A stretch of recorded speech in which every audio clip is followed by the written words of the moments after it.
মানিক জোর চা খাবা নাকি? না গো দাদা, মুখে রুচি নাই। রুচি আবার কোয়ানে গেল? চিন্তায় মুখের রুচি বাগানের পথে পালাইছে। খালি চিন্তা করলেই তো হবে না নে, কাকার সাথে পরামর্শ করে একটা কিছু ব্যবস্থা করো। এসব শরমের বিষয়, আব্বার সাথে এসব বিষয় নিয়ে পরামর্শ করি কেমনে? এটা শরমের বিষয় হবে কি জন্যি?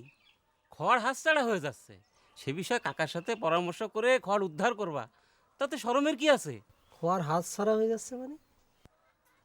কেন জানো না? দবির কয়াল খড় ডাকার ইন্তজাম করেছে। তাই নাকি? তাহলে তো ভালোই হবে না।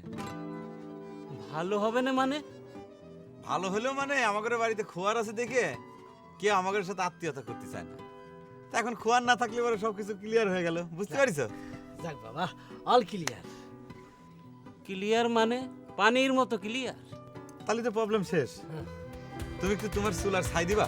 আমার চুলোর ছাই খুবই গরম, এখন দেয়া যাবে না। তা ছাই দিয়ে কি করবা? আছে একটু কাজ আছে।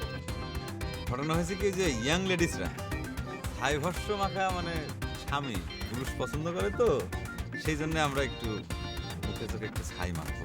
অল ক্লিয়ার হয়েছে? ক্লিয়ার, বুঝতে পারছেন? ঠিক আছে। ছাই আছে? নাই না? আচ্ছা ঠিক আছে। এটা গরম হবে না।